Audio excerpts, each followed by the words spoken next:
국물 맛이 왜 이래요? 간장을 이렇게 넣으면 쓴맛이 유년이 나네요. 감히! 허락해주시면 제가 고쳐볼게요.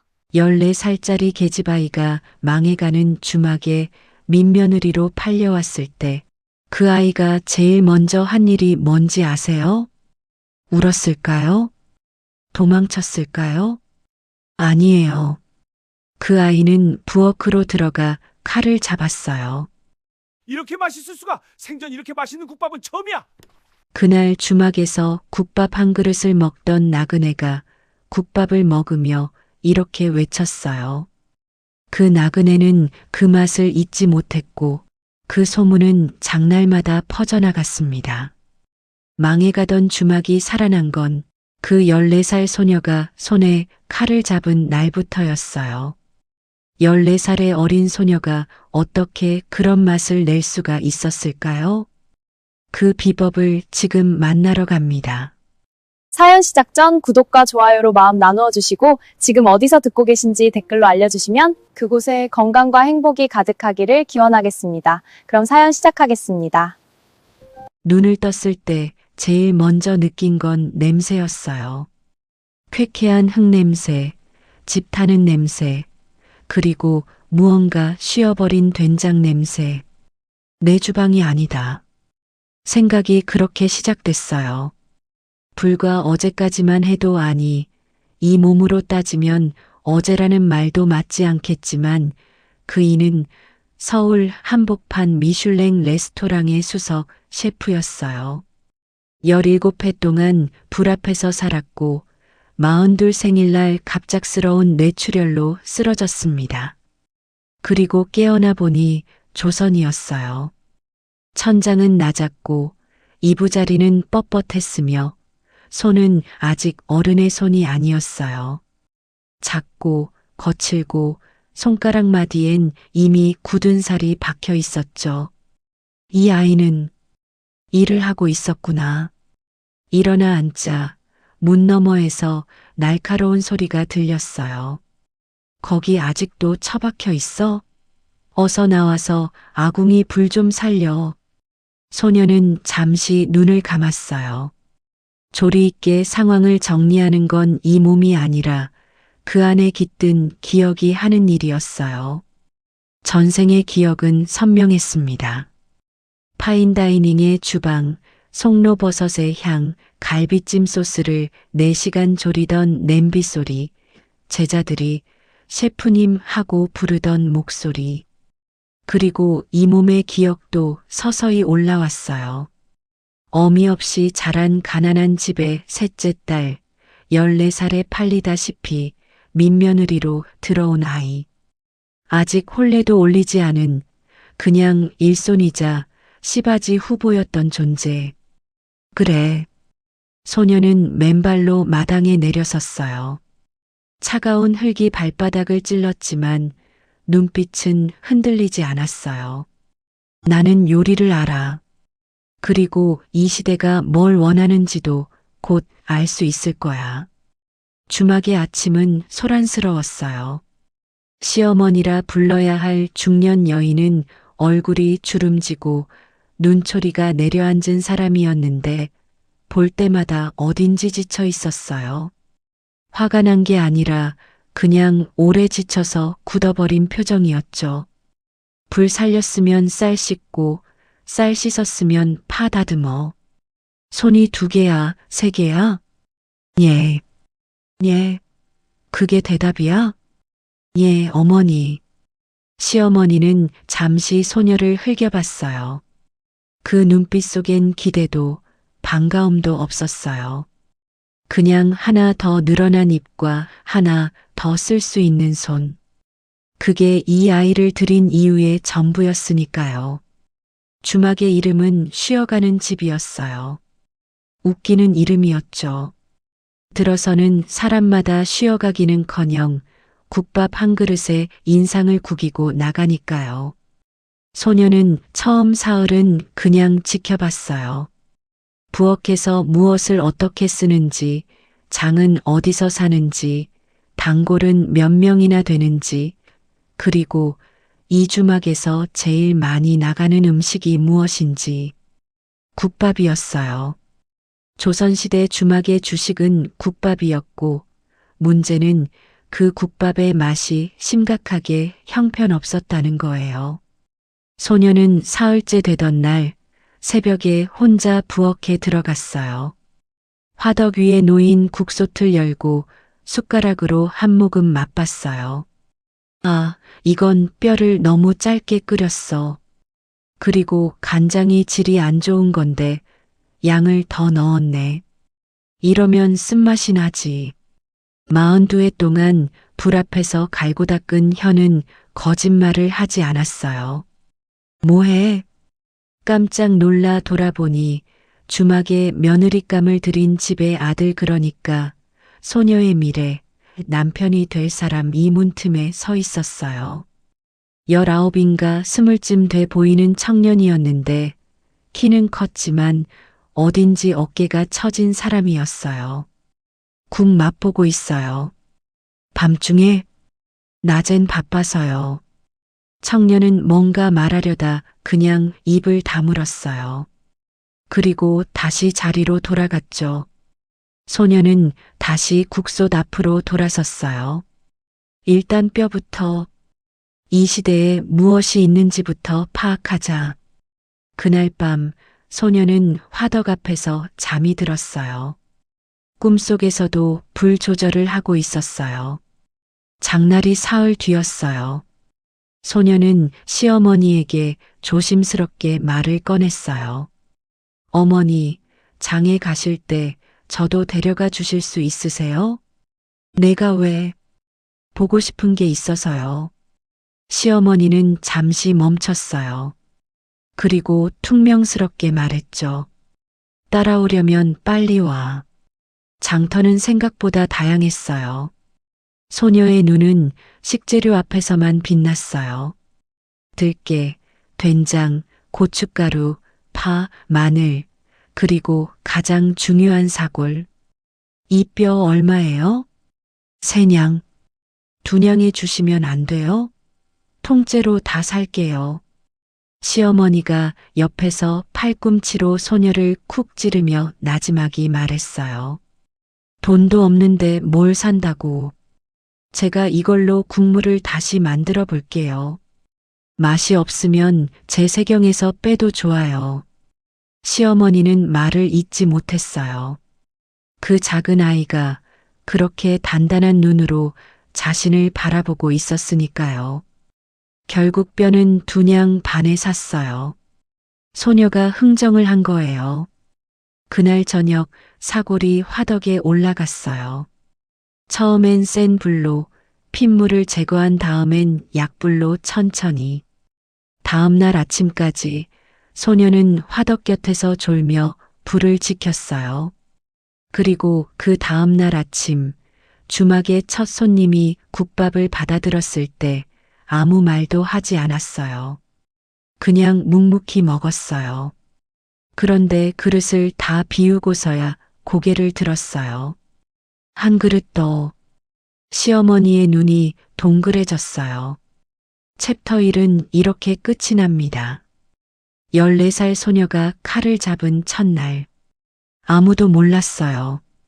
그 작은 손에 이미 42회의 기억이 담겨 있다는 걸. 소문이란 건 참 이상한 거예요. 누가 퍼뜨리는 것도 아닌데 퍼져요. 특히 맛소문은 더 그래요. 배고픈 나그네는 좋은 밥집 냄새를 귀신같이 맡거든요. 첫날 한 그릇 더 시킨 손님은 보부상이었어요. 다음 장날에 다시 왔는데 혼자가 아니었어요. 동료 둘을 데려왔어요. 내가 말했잖아. 여기 국밥이 달라졌다고. 시어머니는 그때서야 슬쩍 부엌을 들여다봤어요. 소녀는 아침 일찍부터 사골 국물을 정성스럽게 거르고 있었어요. 아직도 그 뼈 우리고 있냐? 어젯밤부터 세어보면 16시간이요. 딱 1시간만 더 하면 돼요. 뼈 우리는 게 무슨 그리 긴 일이야. 소녀는 조용히 웃었어요. 말로 설명하기엔 너무 긴 이야기였으니까요. 전생에서 소녀는 아니 그 몸속에 깃든 셰프는 육수가 요리의 기초라는 걸 뼛속으로 알고 있었어요. 파인다이닝의 세계에서 제대로 된 육수를 내는 데는 최소 12시간이 필요했어요. 조선의 사골은 질이 더 좋았어요. 한약재 한 줌, 팥뿌리, 생강 조각. 여기에 소금 간을 조금 달리하면 전혀 다른 국물이 나왔어요. 주막의 두 번째 변화는 반찬이었어요. 조선시대 주막 반찬이란 대개 깍두기 아니면 짠지였어요. 그것도 제대로 담근 게 아니라 그냥 대충 절인 거요. 소녀는 그걸 바꾸기로 했어요. 어머니, 깍두기 담글 때 찹쌀풀 좀 넣어도 될까요? 찹쌀이 얼마나 귀한 줄 알고. 많이 안 넣어도 돼요. 한 홈만 있으면 국물이 훨씬 진하게 돼요. 시어머니는 잠시 망설이다가 결국 허락했어요. 이유는 딱 하나 손님이 늘고 있었기 때문이에요. 열흘 만에 주막의 하루 손님은 3명에서 12명으로 늘었어요. 작은 변화였지만 시어머니에겐 어마어마한 숫자였어요. 이 주막이 가장 잘 됐을 때도 하루 10명이 안 됐으니까요. 그런데 문제는 그때부터 시작됐어요. 소녀가 요리에 관해 이야기하면 할수록 시어머니의 눈빛이 달라졌어요. 처음엔 놀라움이었는데 어느 순간부터 불편함이 됐어요. 너 요리를 어디서 배운 거야? 그냥 해보면서요. 14살짜리가 찹쌀풀 얘기를 해? 육수 시간을 재? 소녀는 잠시 말을 골랐어요. 어머니, 저는 그냥 이 주막이 잘 됐으면 해서요. 시어머니는 그 대답을 듣고 더 이상 묻지 않았어요. 하지만 눈빛엔 어디서 이렇게 신통방통한 아이가 왔나 하는 경계심이 남았어요. 주막의 아들 소녀의 예비낭군이라 할 사람은 이 모든 일을 거리를 두고 바라보고 있었어요. 그는 원래 주막 일을 잘하지 않았어요. 아버지가 일찍 세상을 떠나고 어머니 혼자 주막을 이어온 터라 아들은 어딘가 무기력하게 자랐어요. 그 청년이 어느 날 소녀에게 툭 말을 걸었어요. 국밥에 뭘 넣은 거야? 사골 육수요. 그게 뭔 말이야? 소뼈를 오래 끓인 거요. 그걸 왜 오래 끓여? 소녀는 잠시 청년을 바라봤어요. 요리에 대해 아무것도 모르는 눈이었어요. 무관심한 게 아니라 그냥 한 번도 배운 적 없는 눈. 소녀는 그 눈이 왠지 좀 측은했어요. 맛있으려고요. 맛있어지냐? 드셔보시면 알잖아요. 그날 저녁 청년은 처음으로 주막 국밥을 직접 떠서 먹었어요. 그동안은 어머니가 차려주는 밥상을 받았는데 이건 달랐어요. 직접 국자로 퍼서 뚝배기에 담아서 먹었어요. 한참 먹다가 청년이 나지막이 말했어요. 맛있다. 소녀는 들었지만 못 들은 척했어요. 대신 혼자 피식 웃었어요. 그래, 맛있어야지. 장사가 조금씩 살아나자 소녀의 하루는 더 바빠졌어요. 새벽 4시에 일어나 불을 피우고 닭을 잡고 육수를 내고 장날엔 장을 봐오고 저녁엔 내일 담글 김치 재료를 다듬었어요. 몸은 14살이었어요. 그 몸이 버텨내는 게 신기할 정도였어요. 전생의 기억이 주는 건 기술이었지만 이 몸이 감당해야 하는 건 노동이었어요. 어느 날 밤 소녀는 화덕 앞에 쭈그리고 앉아 혼자 중얼거렸어요. 셰프님들 체력 훈련이 이런 거였나? 그 말이 우스워서 혼자 조용히 웃었어요. 그 웃음을 본 사람은 아무도 없었지만 그날 밤이 조금 덜 외로웠어요.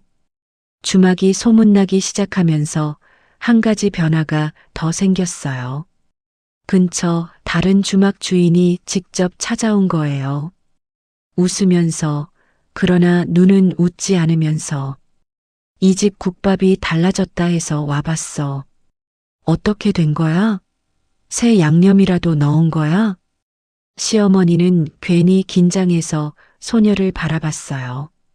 소녀는 그 눈빛의 의미를 알아챘어요. 조심해라는 신호였죠. 그냥 뼈를 더 오래 끓인 것뿐이에요. 별거 없어요. 그 대답이 상대방을 얼마나 안심시켰는지는 몰라도 그는 그냥 돌아갔어요. 시어머니는 소녀를 다시 봤어요. 그리고 그날 저녁 처음으로 이렇게 말했어요. 수고했다. 딱 3글자. 하지만 소녀는 그 3글자가 얼마나 무거운 말인지 알았어요. 이제 시작이야. 좋은 일이 생기면 반드시 나쁜 말도 생겨요. 주막이 살아나기 시작하면서 마을에서 소문이 돌았어요. 그 집 민며느리가 뭔가 이상하다더라. 14살짜리가 국밥 맛을 고쳤다고? 그 나이에 그게 말이 돼? 어디서 배운 거래? 원래 출신이 어떻게 된 집이래? 소녀는 우물에 물을 기르러 갈 때마다 그 수군거림을 들었어요. 못 듣는 척했지만 다 들렸어요. 전생에서도 비슷한 경험은 있었어요. 처음 레스토랑을 맡았을 때 나이가 어리다고, 여자라고, 뒤에서 말이 많았으니까요. 그래서 방법도 알고 있었어요. 말로 이기는 게 아니라 음식으로 증명하면 된다는 것. 하지만 조선은 달랐어요. 음식으로 증명해도 그게 오히려 더 이상하다는 소문을 낳았어요. 귀신한테 배운 거 아냐? 아니면 무당집 딸 아니야? 그 소문이 시어머니 귀에까지 들어갔어요. 어느 날 저녁 시어머니가 소녀를 불렀어요. 앉아. 소녀는 조용히 앉았어요. 마을에서 말이 많더구나. 들었어요. 내가 이상하다고. 소녀는 아무 말도 하지 않았어요. 어디서 배운 거냐? 진짜로. 이 질문이 두려웠어요. 전생에서 배웠어요 라고 할 수도 없고 그렇다고 거짓말을 하고 싶지도 않았어요. 어릴 때부터 음식에 관심이 많았어요. 냄새 맡고 먹어보면 뭐가 들어갔는지 느껴져서 그게 자연스럽게 되는 거냐? 저는 그랬어요. 시어머니는 한동안 소녀를 바라봤어요. 그 눈빛은 이제 완전한 경계심이었어요. 믿을 수도 없고 그렇다고 버릴 수도 없는. 당분간 국밥 조리는 내가 하마. 소녀는 예상했던 말이었지만 실제로 들으니 가슴이 철렁했어요. 어머니, 말 많아지면 장사에 방해돼. 조용히 있어. 그날부터 소녀는 부엌에서 잠시 물러났어요. 육수는 다시 예전 방식으로 돌아갔고 국밥 맛도 조금씩 예전으로 돌아가기 시작했어요. 손님은 줄었어요. 하루 12이 다시 8비 되고 8비 다시 5이 됐어요. 청년은 그 변화를 지켜보다가 어느 날 어머니에게 말했어요. 어머니, 국밥이 예전 맛으로 돌아간 것 같은데요. 조용해. 근데 손님이 내가 말했지. 조용하라고. 시어머니는 아들이 그 말을 꺼내는 게 싫었어요. 자신도 알고 있었으니까요. 그런데 인정하면 그 14살짜리에게 부엌을 내준 셈이 되잖아요. 소녀는 그 갈등을 알았어요. 시어머니가 자존심 때문에 힘들어한다는 걸. 그래서 다른 방법을 썼어요. 어머니, 제가 설거지 할게요. 설거지는 허락받았어요. 그러면서 소녀는 설거지를 하는 척 슬쩍 국솥 상태를 확인했어요. 이 국물, 오늘 다시 버릴 것 같은데. 그날 밤 늦게 시어머니가 잠든 뒤에 소녀는 조용히 부엌에 들어갔어요. 남은 뼈를 다시 솥에 넣고 불을 약하게 피웠어요. 그리고 새벽 내내 그 앞을 지켰어요. 아침에 시어머니가 부엌에 들어왔을 때 솥에서 진한 국물 향기가 올라왔어요. 이거 누가? 소녀는 이미 마당에서 팔을 다듬고 있었어요. 모른 척하면서 시어머니는 국물을 맛봤어요. 한 숟가락, 두 숟가락. 그리고 아무 말도 하지 않고 솥뚜껑을 닫았어요. 그날 국밥은 다시 맛있었어요. 손님 2명이 자리에서 일어나지 않고 2번째 그릇을 청했어요. 그런데 그 무렵 진짜 문제가 시작됐어요. 근처 주막 주인이 마을 어른 한 분을 앞세워 찾아온 거예요. 마을 어른은 팔자 좋게 생긴 분이었는데 눈빛은 날카로웠어요. 이 집에 민며느리가 들어온 뒤로 국밥이 달라졌다 하는데 뭔가 이상한 짓을 하는 거 아니냐는 말이 있어서 어른으로서 그냥 넘길 수가 없어서 시어머니의 얼굴이 굳었어요. 이상한 짓이라니요. 뭘 넣는 거 아니냐는 말이 있어요. 이상한 약이나 뭐 그런 거. 소녀는 그 자리에 같이 있었어요. 마음속으론 기가 찼지만 얼굴은 조용히 유지했어요. 시어머니가 무겁게 입을 열었어요. 우리 며느리는 그런 짓 안 해요. 소녀는 그 말에 놀랐어요. 지금 시어머니가 자신을 며느리라고 불렀어요. 처음으로 마을 어른이 떠난 뒤 시어머니는 소녀에게 등을 보인 채 말했어요. 국물에 뭔가 특별한 거 넣은 거 있냐? 사골, 팥뿌리, 생강이요. 그게 다예요. 잠시 침묵이 흘렀어요. 그러냐? 더 이상 아무 말도 없었어요. 하지만 그날 이후 시어머니는 소녀에게 부엌을 다시 열어줬어요. 조용히 아무 말 없이 봄이 되면 냉이가 나요. 소녀는 봄비 내리는 날 아침 마당 구석에서 냉이를 캐고 있었어요. 조선 땅의 냉이는 크고 향이 깊었어요. 전생에서도 냉이 된장국은 좋아했지만 이렇게 직접 흙에서 캔 냉이는 처음이었어요. 이 향이다. 이 향이 그리웠어. 그 순간 이상하게 눈물이 나왔어요. 왜 우는지도 몰랐어요. 냉이가 맛있어서? 봄이 와서?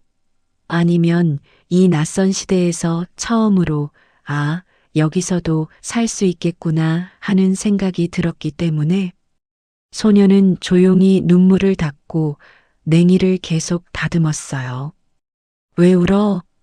처마 밑에서 청년이 물었어요.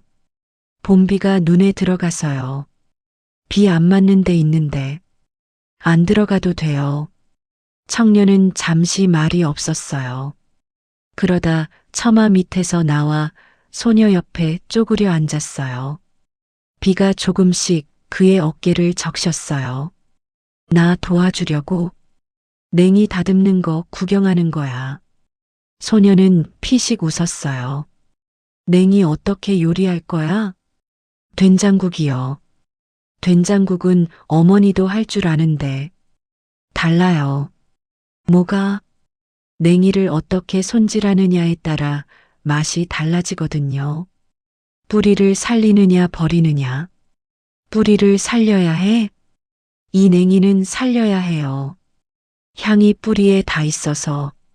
청년은 소녀가 냉이 뿌리를 조심스럽게 손질하는 걸 지켜봤어요. 말은 없었지만 눈은 계속 따라갔어요. 그날 점심 냉이 된장국이 나왔어요. 손님 중 하나가 한 모금 마시고 숟가락을 내려놓으며 말했어요. 이게 냉이 된장국이야? 이렇게 향이 진한 냉이 된장국은 처음 먹어봤네. 시어머니가 소녀를 힐끗 봤어요. 소녀는 설거지를 하는 척하며 웃음을 참고 있었어요. 청년은 그날 저녁 자기 그릇을 다 비웠어요. 그리고 처음으로 말했어요. 맛있었어. 감사해요. 고마워하긴. 내가 만든 거잖아. 소녀는 그 말이 어딘지 따뜻했어요. 그런데 저녁에 예상치 못한 일이 생겼어요. 청년이 방에 돌아가지 않고 부엌 앞에 서 있었어요. 뭔가 말하려다 못하는 표정이었어요. 왜요? 어머니가 아까 많이 힘들어 보이더라. 소녀도 알고 있었어요. 오후부터 시어머니가 기침을 자꾸 했거든요. 몸이 안 좋으신 것 같더라고요. 응. 원래 봄 되면 그래. 어릴 때부터. 잠시 침묵이 흘렀어요. 어머니한테 죽이라도 쑤어드릴 수 있어? 소녀는 청년을 바라봤어요. 어머니 걱정을 이렇게 돌아 말하는 사람이었어요.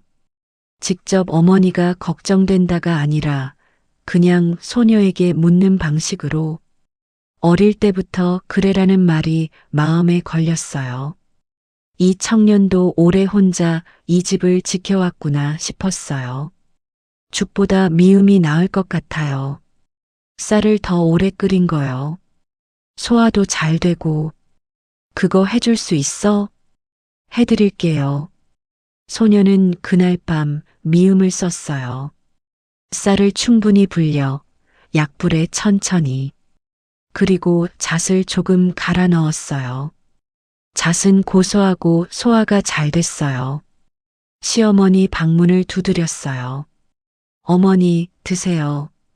안에서 기침 소리가 들렸어요. 그리고 잠시 뒤 문이 열렸어요. 시어머니는 이부자리를 허리에 두른 채로 소녀를 바라봤어요. 눈이 좀 충혈돼 있었어요. 이게 뭐야? 미음이에요. 잣 갈아 넣었어요. 드세요. 시어머니는 그릇을 받아들었어요. 그리고 소녀가 돌아가려 할 때 말했어요. 고맙다. 소녀는 멈췄어요. 또 고맙다는 말을 들었다. 두 번째야. 전생에서도 이생에서도 이 말이 제일 좋았어요. 요리가 누군가의 입과 몸에 닿아 고맙다는 말을 이끌어낼 때 소녀는 뒤돌지 않고 그냥 고개를 숙였어요. 드시고 푹 주무세요. 방으로 돌아오는 길에 마당에 청년이 서 있었어요. 드셨어? 응. 뭐라고 하시던? 고맙다고 하셨어요. 청년은 잠시 말이 없었어요. 그러다 조용히 말했어요. 수고했어. 그 말이 참 이상했어요. 짧은데 따뜻했어요. 소녀는 그날 밤 자리에 누워 오래 잠들지 못했어요. 눈을 감으면 전생의 주방이 떠올랐고 눈을 뜨면 조선의 밤하늘이 있었어요. 두 개의 삶이 한 몸에 있으면 어떻게 되는 걸까? 모르는 채로 그냥 살아가는 거겠죠. 그것도 나쁘지 않았어요. 세상엔 두 종류의 적이 있어요. 집안에서 생기는 적과 바깥에서 오는 적. 소녀는 집안의 어려움은 어느 정도 감당할 수 있었어요. 시어머니의 의심, 마을 사람들의 수군거림. 그건 인내와 음식으로 풀 수 있는 문제였으니까요. 그런데 바깥의 적은 달랐어요. 오서방이라 불리는 사람이었어요. 마을에서 가장 큰 주막을 운영하는 사람이었는데 장사 수단이 남다른 걸로 유명했어요. 좋게 말하면 영리하고 나쁘게 말하면 난망하는 걸 보고 즐기는 사람이었죠. 소년의 주막이 살아나기 시작하면서 오서방은 처음엔 무시했어요. 작은 주막 하나가 국밥 맛 좀 고쳤다고 뭐 어떻겠느냐 했죠. 그런데 손님이 15을 넘고 20명에 가까워지자 그는 움직이기 시작했어요. 먼저 소문을 퍼뜨렸어요. 소녀가 이상한 물건을 국밥에 넣는다는 것, 출신이 불분명하다는 것. 이 소문은 이미 마을 어른이 찾아왔을 때 잠깐 나왔다가 잦아들었지만 오서방이 다시 키웠어요. 그 집 민며느리 고려장 터에서 왔다는 말이 있던데 뭘 넣길래 사람들이 그렇게 찾는다냐? 귀신 드는 거 아니냐? 소녀는 장터에서 그 말들을 들었어요. 오서방이 직접 하는 게 아니라 그의 주변 사람들이 교묘하게 퍼뜨리는 거였어요. 이건 전생에서도 있었던 일이야. 경쟁자가 소문내는 것. 전생에서는 레스토랑 업계에서도 이런 일이 있었어요. 직접 싸우는 게 아니라 소문으로, 리뷰로, 뒤에서 치는 방식. 소녀는 침착하게 대응 방법을 생각했어요. 맞서면 안 돼. 소문에는 소문이 아니라 사실로 싸워야 해. 그 무렵 마을에 한 행사가 생겼어요. 봄 추수 감사 잔치라 해야 할까 마을 어른들이 모여 음식을 나누는 자리였어요. 그 자리에서 각 주막이 음식을 내는 관습이 있었어요. 오서방은 여기서 확실히 이기려 했어요. 올해 잔치 음식 내가 다 되겠소. 돼지도 한 마리 잡고 마을 어른들이 좋아했어요. 공짜 잔치를 누가 싫어하겠어요. 소녀가 그 소식을 듣고 시어머니에게 말했어요. 어머니, 우리도 음식 내요. 돈이 어딨어? 국밥이요. 다른 거 말고 국밥만 제대로 내면 돼요. 오서방이 돼지까지 잡는다는데 국밥이 무슨. 돼지고기가 맛있어도 국밥 한 그릇이 더 그리울 때가 있어요. 시어머니는 무슨 말인지 이해하지 못했지만 소녀의 눈빛에서 뭔가를 봤어요. 어떻게 할 건데? 하루 전부터 육수를 냅니다. 제일 좋은 사골로요. 그리고 나물을 3가지 준비해요. 봄나물이 지금 제철이잖아요. 돈이 없다고. 제세경 2달치 당겨 써도 돼요. 시어머니는 한동안 소녀를 바라봤어요. 미쳤냐? 일단 이 싸움은 이겨야 해요. 안 그러면 소문이 사실이 돼요. 그 말을 듣고 시어머니는 오래 생각했어요. 저녁에 청년이 소녀를 불렀어요. 어머니가 하라고 했어. 소녀는 눈을 동그랗게 떴어요. 진짜요? 대신 내가 만든 거 망하면 진짜 큰일 나. 망하지 않을 거예요. 자신 있어? 소녀는 잠시 생각했어요. 전생의 기억이 스쳐갔어요. 미슐랭 별을 딴 날 밤, 요리를 처음 배우던 날, 첫 번째 손님이 맛있다고 했을 때, 자신 있어요. 잔치날 전날 밤, 소녀는 잠을 자지 않았어요. 사골을 올리고, 나물을 삶고, 간을 맞추고, 밥을 안 치고, 새벽 2시에 청년이 부엌에 들어왔어요. 앉아.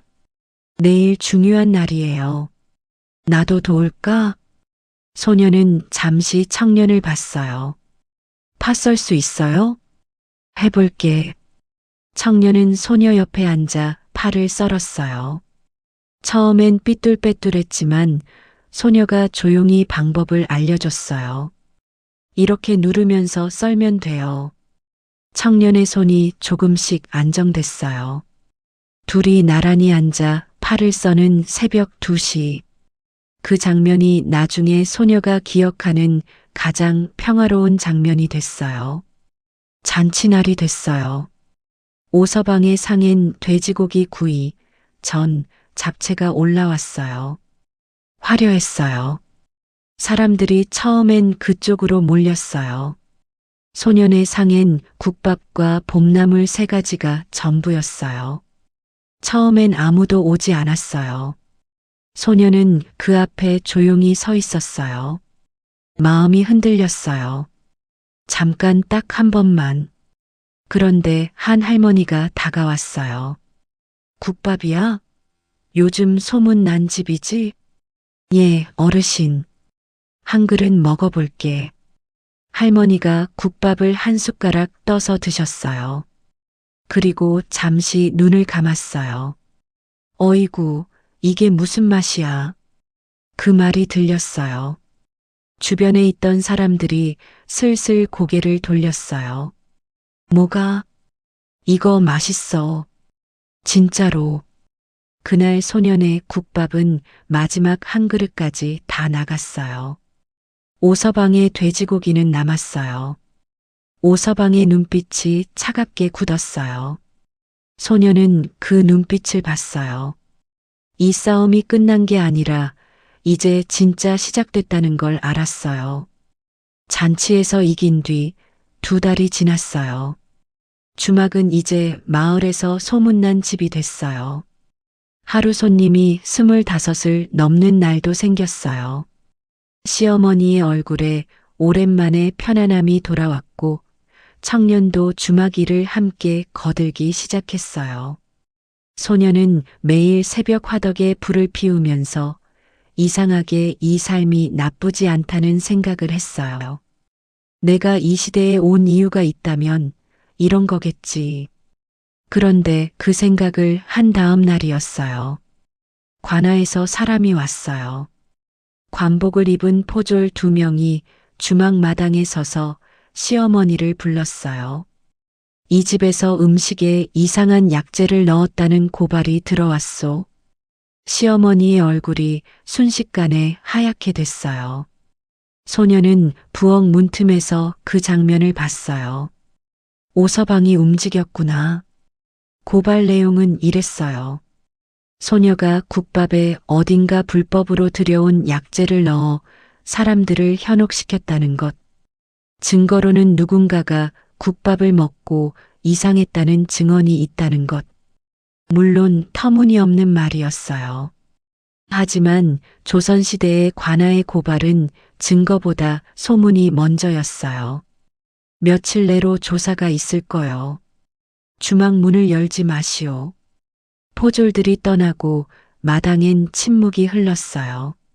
시어머니는 그 자리에 서서 움직이지 못했어요. 청년이 주먹을 꽉 쥐고 말했어요. 이게 말이 됩니까? 오서방이 한 거 아니에요? 조용해. 어머니, 조용하라고. 시어머니의 목소리가 떨렸어요. 분노인지 두려움인지 모를 떨림이었어요. 소녀는 그 자리에 나섰어요. 제가 직접 가겠어요.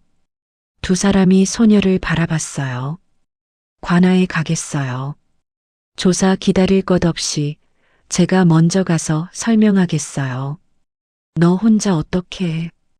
제가 넣는 재료를 전부 가져가서 보여주면 돼요. 사골, 팥뿌리, 생강, 된장, 소금. 이게 전부예요. 숨길 게 없으니까 먼저 가는 거예요. 시어머니는 소녀를 오래 바라봤어요. 내가 무슨 잘못을 한 것도 아닌데 왜 내가? 제가 이 주막의 음식을 만들었으니까요. 이건 제 일이에요. 그 말에 청년이 벌떡 일어섰어요. 나도 가. 혼자 가도 돼요. 같이 가. 소녀와 청년이 관아에 갔어요. 소녀는 재료들을 보자기에 싸서 들고 갔어요. 관아의 담당 관리는 예상보다 나이 든 사람이었어요. 피곤해 보였지만 불합리하진 않았어요. 소녀는 재료를 하나하나 꺼내 설명했어요. 이 뼈는 어디서 샀고, 이 생강은 어디서 왔으며, 육수는 어떻게 내는지. 관리가 소녀를 내려다보며 물었어요. 14살이라고? 예. 내가 직접 이 음식을 만드는 거냐? 예. 국밥에 약재 같은 걸 넣은 적은 없고? 없습니다. 이게 전부예요. 관리는 재료들을 살펴봤어요. 그리고 조용히 말했어요. 고발인을 불러야 하니 며칠 기다려라. 돌아오는 길에 청년이 말했어요. 잘했어. 소녀는 아무 말도 하지 않았어요. 걸으면서 마음속으로 계속 생각했어요. 오서방이 왜 이렇게까지 하는 걸까? 단순한 경쟁심이 아닌 것 같았어요. 뭔가 더 있었어요. 며칠 뒤 관아에서 결과가 나왔어요. 고발 증거가 없어 무혐의. 그리고 고발인은 오서방의 주막에서 일하는 사람이었다는 게 밝혀졌어요. 그런데 그게 끝이 아니었어요. 조사 기간 동안 주막 문을 닫았어요. 열흘 동안 수입이 없었어요. 시어머니는 그 열흘 동안 잠을 제대로 못 잤어요. 소녀도 마찬가지였어요. 무혐의 판결이 났지만 손님들이 돌아올지 불안했어요. 첫날 문을 다시 열었을 때 손님이 한 명도 오지 않았어요. 소녀는 빈 주막 마당을 바라봤어요. 화덕 위에 국물은 끓고 있었고 아무도 없었어요. 그 순간 처음으로 무너질 것 같았어요. 전생의 기억이 밀려왔어요. 레스토랑이 경영난으로 문을 닫던 날의 기억. 그날도 이런 빈 홀을 바라봤어요. 2번이야. 2번. 소녀는 화덕 앞에 앉아 무릎을 끌어안았어요. 그때 마당 밖에서 발소리가 들렸어요. 그 할머니였어요. 잔치날 처음 국밥을 드셨던 그 할머니. 문 열었냐? 예. 국밥 한 그릇 줘봐. 할머니가 자리에 앉았어요. 그리고 잠시 뒤 또 한 명, 또 한 명. 점심때가 되자 10명이 앉았어요. 소녀는 국자를 들고 국물을 퍼담으면서 눈물이 또 났어요. 이번엔 냉이 때문이 아니었어요. 그냥 고마워서. 나쁜 사람에겐 반드시 사연이 있어요. 그게 그 사람의 잘못을 지워주진 않지만 이해의 실마리는 줘요. 오서방의 진짜 이야기를 소녀가 알게 된 건 예상치 못한 날이었어요. 무혐의 결과가 나온 뒤 오서방은 소년의 주막에 오지 않았어요. 소문도 잠잠해졌어요. 그런데 장사는 예전 같지 않았어요. 관아 사건으로 손님들이 한번 흩어지면 다시 모이는데 시간이 걸렸으니까요. 소녀는 그 시간을 새로운 음식을 개발하는 데 썼어요. 된장찌개에 두부를 넣는 것, 국밥에 들기름 한 방울을 더하는 것, 계절에 따라 나물을 달리 쓰는 것. 전생의 요리 철학이 조선의 식재료와 조금씩 어우러졌어요. 그러던 어느 날 저녁 소녀가 심부름을 마치고 돌아오는 길에 오서방을 골목에서 마주쳤어요. 그는 술에 취해 있었어요. 비틀거리진 않았지만 눈이 붉었어요. 소녀는 지나치려 했어요. 아, 멈췄어요. 거기 그 집 아이지. 예. 오서방이 소녀를 한참 바라봤어요. 그의 눈빛은 적대적이지 않았어요. 그냥 오래 지쳐있는 눈이었어요. 내가 만든 국밥, 나도 한번 먹어봤어. 소녀는 놀랐어요. 언제요? 잔치 때. 아무도 없을 때 몰래. 잠시 침묵이 흘렀어요. 맛있더라. 소녀는 그 말을 어떻게 받아야 할지 몰랐어요. 감사해요. 감사할 것 없어. 그래서 더 화가 났어. 소녀가 조용히 기다렸어요. 오서방이 담벼락에 등을 기대고 눈을 감았어요. 내 마누라가 요리를 잘했어. 뜻밖의 말이었어요. 원래 우리 주막은 마누라가 만든 음식으로 유명했거든. 사람들이 멀리서도 찾아왔어. 그런데 마누라가 10년 전에 죽었어. 소녀는 아무 말도 하지 않았어요. 그 뒤로 음식 맛이 없어졌어. 나는 요리를 모르거든. 그러니까 그냥 사람 수로, 돈으로, 힘으로 유지한 거야. 그렇게 10년. 그런데 내가 나타나서 그 맛을 만들어내더라고. 마누라가 만들던 국밥 맛이랑 비슷한 거야. 그게 오서방은 말을 잇지 못했어요. 그게 더 화가 나더라고. 14살짜리가 만들어내는 맛을 나는 10년이 지나도 못 찾고 있었으니까. 소녀는 오서방을 바라봤어요. 그는 나쁜 사람이 아니었어요. 상실을 이기지 못한 사람이었어요. 그분이 쓰시던 레시피 같은 게 있어요? 오서방이 눈을 떴어요. 뭐? 어르신 마누라께서 요리하실 때 뭔가 적어둔 게 있으면요. 저한테 보여주시면 그게 무슨 재현해 드릴 수 있을지도 몰라요. 제가 직접 오서방은 오래 소녀를 바라봤어요. 왜? 이유는 없어요. 그냥 이게 사실이었어요. 논리적인 이유는 없었어요. 다만 소녀는 음식이 어떤 사람에게는 기억 그 자체라는 걸 알고 있었어요.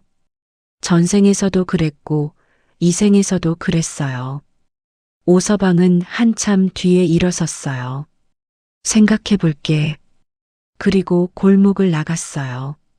그로부터 닷새 뒤 오서방이 소년의 주막에 혼자 왔어요. 손에 작은 보자기를 들고 시어머니가 인상을 굳혔어요. 어인일이요? 이 집 며느리 좀 봐야겠어서 소녀가 나왔어요. 오서방이 보자기를 내밀었어요. 마누라가 썼던 거야. 요리 방법 적어둔 거 제대로 읽을 수 있겠어? 소녀는 보자기를 풀었어요. 낡은 한지에 작은 글씨들이 빼곡히 적혀 있었어요. 육수 내는 법, 간 맞추는 법, 계절별 나물 쓰는 법. 소녀는 천천히 읽었어요. 이 사람은 정말 요리를 잘 알았구나. 어떤 부분은 소녀가 전생에서 쓰던 방법과 거의 같았어요. 어떤 부분은 전혀 몰랐던 조선만의 방식이었어요. 며칠 빌려주실 수 있어요? 가져가. 감사해요. 오서방이 돌아가려다 멈췄어요. 관아꺼는 미안했어. 그 한마디 짧고 낮고 부끄럽게 나온 말이었어요. 시어머니가 그 말을 들었어요. 그리고 잠시 뒤 아무 말도 하지 않고 부엌으로 들어갔어요. 청년이 소녀 옆에 서서 조용히 말했어요. 사과를 받아도 되는 거야? 받아야죠. 그래야 그 사람이 살죠. 청년은 고개를 끄덕였어요. 그날 밤 소녀는 오서방 마누라의 레시피를 오래 읽었어요. 글씨 곳곳에 기름 얼룩과 된장 자국이 있었어요. 요리하면서 보던 글이었겠죠. 당신도 이불 앞에서 살았군요. 소녀는 조용히 그 한지를 가슴에 안았어요. 한 해가 지났어요. 소녀가 이 주막에 민며느리로 들어온 지 꼭 1년이 됐어요. 그 사이에 많은 것이 달라졌어요. 주막 이름이 바뀌었어요. 쉬어가는 집에서 기억집이 됐어요. 이름을 지은 건 소녀였어요. 시어머니가 뭐 그런 이름이냐고 했지만 청년이 좋다고 했어요. 기억집이 뭔데? 먹으면 기억에 남는 집이요. 거창하다. 거창할수록 좋잖아요. 청년이 웃었어요. 그 웃음이 처음이었어요. 소녀는 그 웃음을 처음 봤을 때 이 사람이 원래 잘 웃는 사람이었겠구나 싶었어요. 하루 손님은 평균 30이 넘었어요. 근처 고을에서도 소문을 듣고 찾아오는 사람이 생겼어요. 장날엔 자리가 없을 정도였어요. 그런데 소녀에게 가장 큰 변화는 그게 아니었어요. 시어머니가 달라진 거였어요. 처음엔 소녀를 그냥 하나 더 늘어난 손이자 입으로 봤던 사람이 이제는 부엌에서 나란히 서서 일을 했어요. 가르쳐 달라고 하진 않았지만 소녀가 하는 걸 눈으로 따라하면서 배웠어요. 어느 날 소녀가 장에서 돌아오니 시어머니가 혼자 육수를 내고 있었어요. 어머니, 혼자 하셨어요? 어차피 내가 항상 있을 수도 없잖냐. 그 말이 참 이상하게 마음에 남았어요. 항상 있을 수도 없잖냐. 그 말 속에 뭔가 있었어요. 소녀가 언젠가 이 집을 떠날 수 있다는 생각이 시어머니 안에도 있었던 거예요. 그리고 그게 아까웠던 거예요. 그날 저녁 소녀는 시어머니에게 오서방 마누라의 레시피를 보여줬어요. 이거 뭐야? 어르신 마누라께서 쓰셨던 거래요. 시어머니는 한지를 들고 천천히 읽었어요. 읽다가 한 부분에서 멈췄어요. 이거 내가 알던 방법이다. 예. 옛날에 이 동네 어른한테 배운 방법이랑 같아. 이분이 거기서 배웠나 봐. 소녀는 그 말을 듣고 뭔가 연결되는 느낌이 들었어요. 요리는 전해지는 거예요. 누군가에게서 누군가에게로. 기억이 음식에 담겨 전해지는 거예요. 오서방 마누라에게, 그 마누라에게서 이 지역 사람들에게, 그리고 지금 소녀에게. 소녀는 전생에서도 그 연결고리 안에 있었어요. 스승에게서 배우고 제자에게 가르쳤어요. 나는 이 시대에 왜 왔을까? 처음엔 그 질문이 두려웠어요. 이제는 조금 알 것 같았어요. 어디선가 끊어진 맛의 기억을 다시 이어주려고 온 거겠죠. 겨울이 오기 전 소녀와 청년의 혼례가 치러졌어요. 작은 혼례였어요. 동네 사람 몇 명이 와서 음식을 나눴어요. 소녀가 직접 만든 국밥과 나물이 혼례상에 올랐어요. 오서방도 왔어요. 구석에 조용히 앉아서 국밥 한 그릇을 다 비웠어요. 자리를 나가면서 소녀에게 나지막이 말했어요. 마누라 맛이랑 비슷하다. 소녀는 고개를 숙였어요. 감사해요. 잘 살아. 그 뒷모습이 처음보다 훨씬 가벼워 보였어요. 시어머니는 혼례가 끝나고 소녀를 불렀어요. 방 안에 단둘이 앉았어요. 할 말이 있다. 예. 처음에 내가 왔을 때 나는 너를 사람으로 보지 않았어. 소녀는 아무 말도 하지 않았어요. 손 하나, 입 하나. 그게 다였어. 근데 시어머니가 잠시 눈을 내리깔았어요. 이 집이 살아난 건 너 때문이야. 그걸 인정하는 게 뭐 그리 오래 걸렸는지. 소녀의 눈이 뜨거워졌어요. 어머니, 말 끊지 말고 들어. 나도 젊었을 때 시집을 이렇게 왔어. 민며느리는 아니었어도 아는 사람 하나 없는 집에 혼자 왔어. 그게 얼마나 무서운 일인지 알면서도 나는 내게 똑같이 했어. 눈물이 소녀의 뺨을 타고 내렸어요. 미안하다. 그 세 글자는 고맙다보다 무거웠어요. 소녀는 시어머니의 손을 잡았어요. 거칠고 굳은 살 박인 손이었어요. 소녀의 손과 똑같이 생긴 손이었어요. 저도 미안해요. 내가 뭘 미안해. 더 잘 해드렸어야 했는데. 시어머니가 피식 웃었어요. 처음 보는 웃음이었어요. 이상한 아이야, 정말. 그날 밤 소녀는 화덕 앞에 마지막으로 혼자 앉았어요. 불이 타고 있었어요. 사골 육수가 끓고 있었어요. 소녀는 눈을 감고 전생을 떠올렸어요.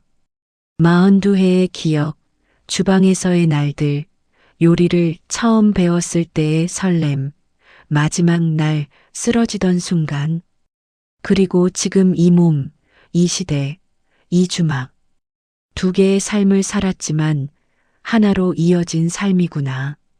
불이 찰랑거렸어요. 소녀는 국자로 육수를 한 번 저었어요. 오늘도 내일도 국밥은 끓어야 했어요.